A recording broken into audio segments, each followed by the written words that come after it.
citer qui est important.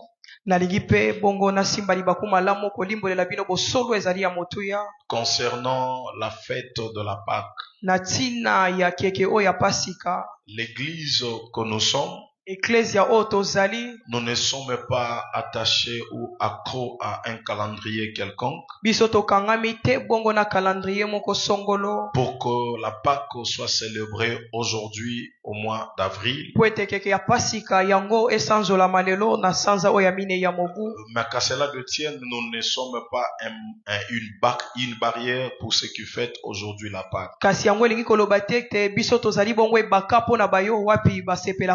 Ou pour ceux qui fêtent au mois d'avril la Pâque. Mais nous croyons que la Pâque est une vie de chaque jour. La Bible déclare Christ notre Pâque a été immolé pour nous. La Pâque pour nous est un grand rappel qui nous rappelle la mort, la résurrection, la délivrance acquis au moyen de la mort de notre Seigneur Jésus-Christ.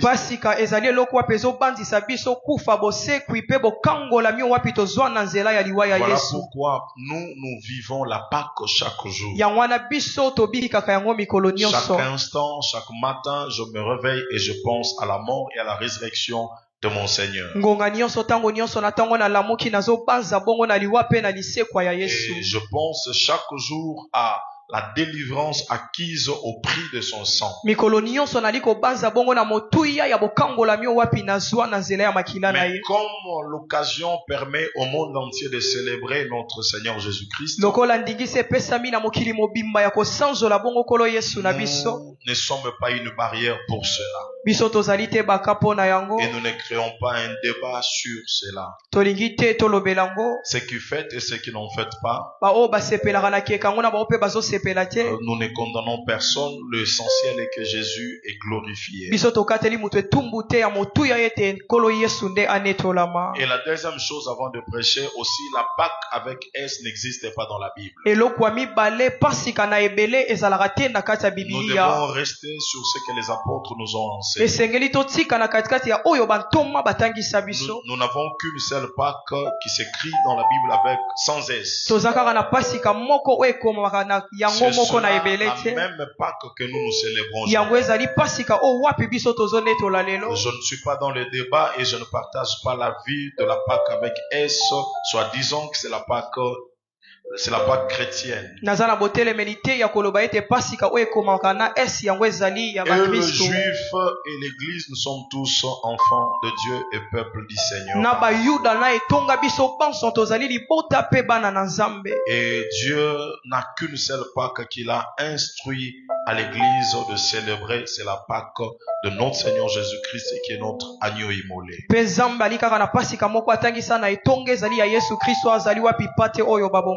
Alors, célébrons la Pâque chaque jour, cela est biblique.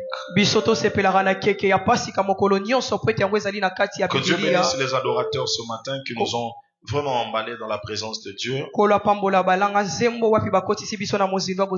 Aujourd'hui, je suis entré au culte dès le début du culte parce que j'avais tellement cette envie-là de participer aussi dans cette mouvance d'adoration que j'ai senti depuis le matin.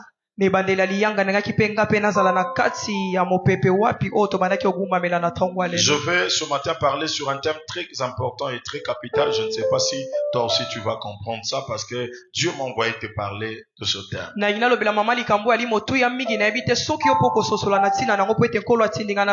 Le thème que je vais aborder ce matin s'intitule le profil prophétique de Christ dans l'Ancien Testament.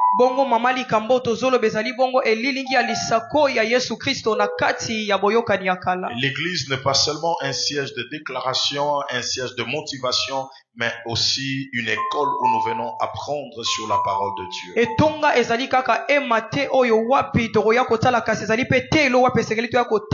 Donc, peut-être que je ne serai pas trop déclaratif, mais je vais plus partager avec vous cet enseignement qui est une connaissance vraie et une connaissance qui va vous bénir.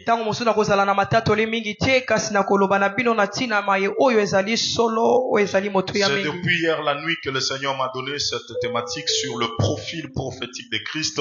dans l'Ancien Testament.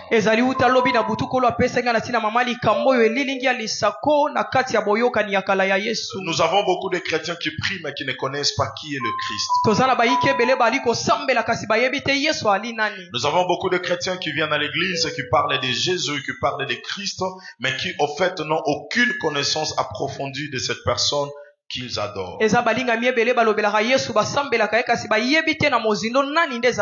En fait, Jésus-Christ est toute une école, une idéologie, une théologie que nous devons étudier.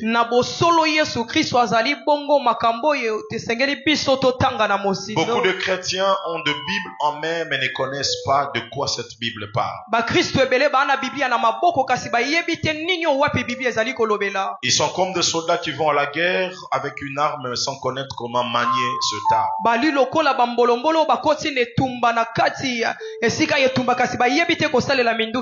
Voilà pourquoi Dieu m'a mis à cœur de parler sur le profil prophétique de Christ dans l'Ancien Testament.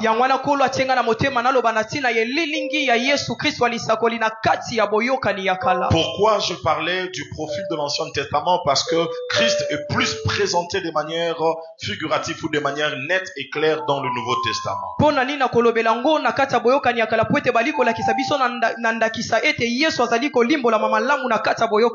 dans l'Ancien Testament, Christ est présenté de manière imagée, de manière figurative et plus symbolique.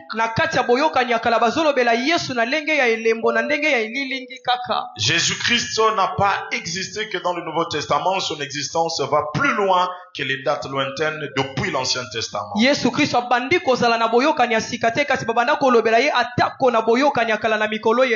Je vais d'abord définir ce qu'est un profil. Un profil dans le contexte biblique fait référence à un modèle, à un type ou à une représentation d'une personne. C'est-à-dire, lorsque nous parlons du profil, nous sommes plus dans le contexte biblique. Nous voulons parler de modèle de Christ dans l'Ancien Testament. Nous voulons parler de type de Christ dans l'Ancien Testament. Et parlant de type, nous voulons parler de certaines personnes qui ont été des images ou des types de Christ dans l'Ancien Testament. Et aussi parler de profil, nous voulons parler des événements qui ont préfiguré ou qui ont annoncé l'arrivée de Jésus-Christ. Notez que dans l'Ancien Testament, les profils sont des personnages. Les profils sont des événements. Les profils sont même des institutions qui préfigurent ou annoncent Jésus-Christ. Parce que quand vous regardez dans le fait biblique, même certaines fêtes bibliques ont une image de Jésus-Christ. C'est-à-dire tout ce qui a eu lieu dans l'Ancien Testament est vraiment un langage spirituel qui parle de Christ du Nouveau Testament que nous prêchons.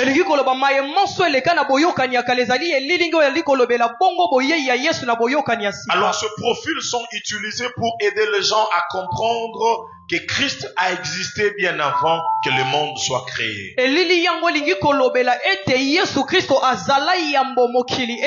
C'est-à-dire, nous voulons dire à l'Église que Christ a existé avant même que le monde ne soit fondé.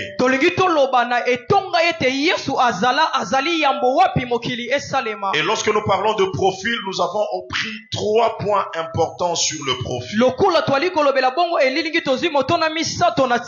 Premièrement, le profil peut être typologique. Lorsque nous parlons de la typologie, nous parlons de personnes, des événements qui préfigurent Jésus-Christ dans le Nouveau Testament. De personnes ou des événements de l'Ancien Testament, mais qui parlent de Christ. Nous avons pris quelques exemples. Lorsque vous parlez d'Adam, lorsque vous parlez de Moïse, vous parlez de David. Ces hommes-là sont des types de Christ.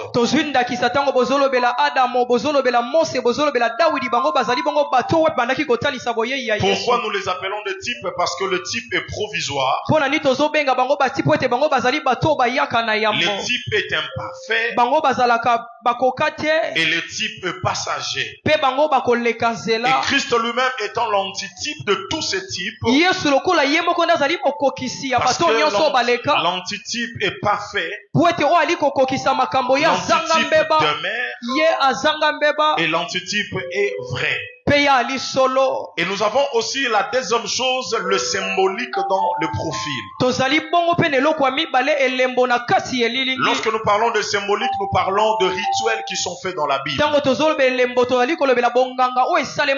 exemple, les fêtes bibliques qui trouvent une interprétation parlant de Christ. Nous avons plusieurs fêtes bibliques. Nous avons la Pâque, nous avons beaucoup de fêtes. La fête du tabernacle. Et toutes fêtes-là sont au fait une interprétation parlant de Christ. Et en dehors des fêtes bibliques, nous avons certains rituels qui sont faits dans l'Ancien Testament, mais qui trouvent l'accomplissement dans la personne de Christ. Nous avons le symbole du sang appliqué sur les linteaux des Hébreux. Lorsqu'on a pris le sang, on a appliqué sur les linteaux, cela était un langage figuratif. Qui était en train de parler de la délivrance que nous allons acquérir au moyen de la mort de Jésus-Christ.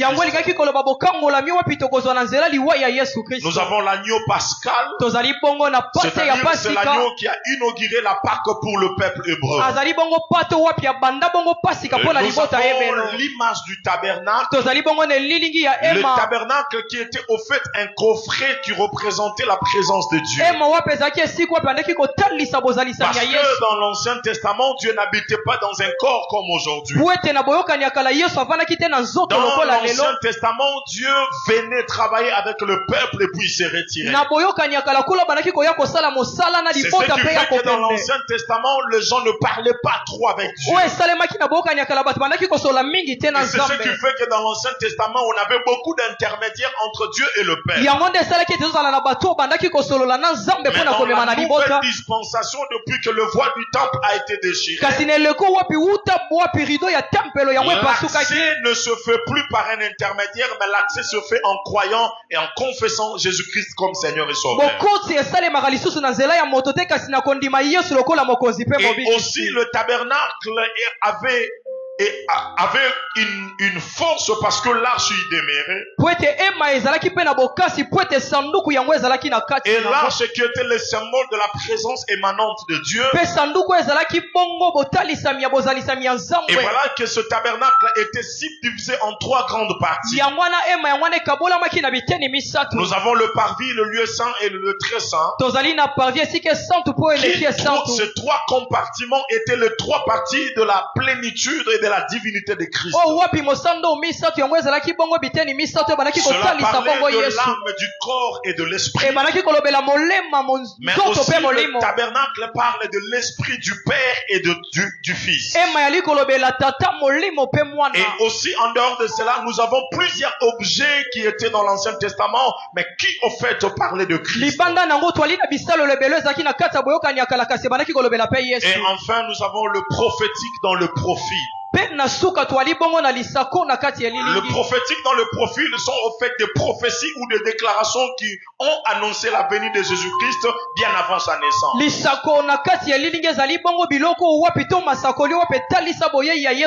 Nous avons une prophétie majeure qui date de beaucoup d'années, c'est la prophétie de Genèse 3:15. Cette prophétie dit que la postérité de la femme écrasera la postérité du serpent. Voilà en quelque sorte le pourquoi de ce thème sur le profil de Christ dans l'Ancien Testament.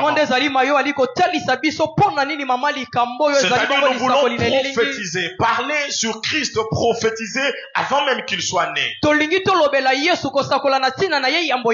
Plusieurs années Avant qu'il ne naisse, on a déjà parlé de lui. Christ prophétisé est un sujet délicat.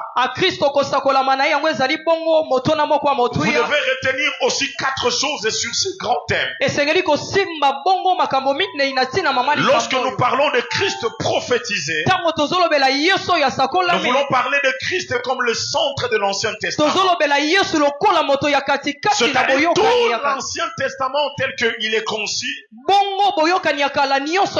L'Ancien Testament tout entier parle de Christ. Les prophéties et les grandes prophéties de l'Ancien Testament se résument dans la personne de Christ Jésus. Vous priez quelqu'un que vous ignorez connaître. Vous adorez quelqu'un que vous ne connaissez pas. Il est très important et très délicat pour le chrétien de connaître la personne que vous priez. Un jour, Jésus a répondu à une femme samaritaine. Il a dit à la femme samaritaine, vous adorez celui que vous ne connaissez pas. En fait, quand Jésus parle à la femme samaritaine, lui disons que vous adorez celui que vous ne connaissez pas. C'est parce que la femme samaritaine ignorait celui qui était devant elle. Jésus, en parlant à la femme samaritaine, qu'elle était en train d'adorer celui qui ne connaissait pas. Il ne parlait pas directement d'abord de Dieu. Mais Jésus parlait de lui-même qui était en face de la femme samaritaine. Donc la femme samaritaine ignorait qui il était. C'est comme ça que Jésus va dire à la femme samaritaine, vous adorez celui que vous ne connaissez pas. Parce que si tu le connaissais, il est là devant toi, mais tu es en train de l'ignorer. C'est-à-dire de fois vous adorez quelqu'un dont vous êtes en train d'ignorer. C'est comme ça que Jésus va parler à la femme samaritaine. Que la vraie adoration n'est pas d'abord le parole. La vraie adoration n'est pas d'abord une simple postille. La vraie adoration n'est pas une position. Mais la vraie adoration, c'est d'abord la connaissance de celui que vous allez adorer. C'est-à-dire adorer dans l'ignorance. Peu importe la position que vous pouvez opter, cela ne peut avoir aucun impact sur votre façon et votre vie. La vraie adoration commence par la connaissance. Vous devez faire un effort, mes frères et sœurs, avoir la connaissance de la personne de Jésus. Parce que si vous ignorez qui il est pour vous, c'est ce qui va rendre votre adoration nulle et sans effet. Vous devez adorer celui que vous connaissez. Connaître Dieu, vous devez les connaître plutôt par sa parole.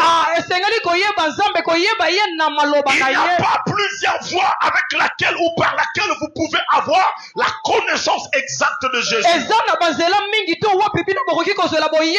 Pour connaître Jésus, il y a sa parole qui est mise à notre disposition pour les connaître. Église, sortez dans des fables. Ne soyez pas seulement amoureux des déclarations. Ne soyez pas seulement fan à aimer à écouter des paroles de motivation. Soyez amoureux de la vraie parole, de la vraie connaissance qui vous amène à la connaissance de Christ. Le peuple ne périt pas parce qu'il n'est pas motivé. Le peuple ne périt pas parce qu'il n'y a pas de prédicateur. Mais la Bible déclare le peuple périt parce qu'il lui manque la connaissance. La connaissance est comme la lumière que Dieu nous donne pour que nous marchions dans ce monde rempli de ténèbres. Ne soyez pas seulement fan de motivation. Ne courez pas derrière le moraliste. Ne soyez pas seulement des amoureux de paroles, de savoir et de connaissances liées à la prophétie. Mais soyez des amoureux de la connaissance de la parole de Dieu. Jésus a dit, vous connaîtrez la vérité. La vérité exige la connaissance pour la vie. Il ne suffit pas seulement d'entendre parler de la vérité. Mais il est très important de connaître la vérité. L'objectif de ce programme de prière de ce matin est que Dieu vous apporte la lumière au travers de sa parole. Des fois vous souffrez parce que la connaissance vous manque. Quand vous avez la connaissance de la parole de Dieu, certaines maladies ne peuvent pas résister dans votre corps. Vous devez avoir la connaissance que la Bible dit. Votre corps n'est pas le temple de la maladie. Votre corps est le temple du Saint-Esprit.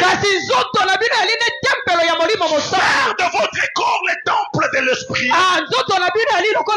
Cela veut dire que le Seigneur doit régner en vous. Je suis venu dire à quelqu'un, au travers de cet enseignement, l'objectif que je vise, je fais que le Seigneur puisse régner dans ton corps. Là où le Seigneur règne, les maladies ne peuvent pas dominer.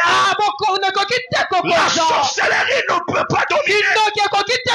Des fois tu souffres à cause de ton ignorance. Il y a des prophéties qui sont des vérités attribuées à ta vie. Mes amis, mes frères et sœurs, tout ce que la Bible profère, tout ce que la Bible parle concernant les béatitudes, les bénédictions, ce n'est pas pour les Juifs seulement. Mais ce parole de prophétie concernant aussi les Juifs est aussi votre apanage. Dieu veut que nous ayons le même héritage et la même part avec le Juif. C'est comme cela que toutes les prophéties de l'Ancien Testament sont des prophéties qui parlent et qui sont généralisées en train de parler de Christ. Élevez Christ dans votre vie. Va chasser la maladie dans votre corps. Élevez Christ dans l'église. Va chasser les œuvres de ténèbres dans l'église. Car la Bible déclare, je bâtirai mon église. Jésus appelle cela son église. C'est-à-dire l'église est bâtie par lui-même le Christ. Si seulement vous comprenez que Christ est le fondateur de l'église. Christ est le Seigneur des Seigneurs dans l'église. Mes amis, vous ne parlez plus de sorciers qui envoûtent dans l'église. Voilà pourquoi vous devez avoir la connaissance de la vérité. Et la deuxième chose, vous devez comprendre que les prophéties de l'Ancien Testament sont précises en concerne le Seigneur Jésus-Christ. En concerne signifie ce Christ qui est l'objet. Les prophéties de l'Ancien Testament sont précises et détaillées. Les prophéties de l'Ancien Testament décrivent la naissance de Christ,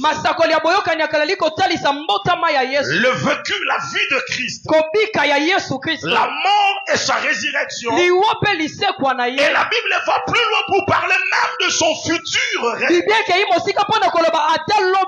Tu es ignorant de la parole de Dieu. Je viens t'informer que la Bible a tout résumé. La Bible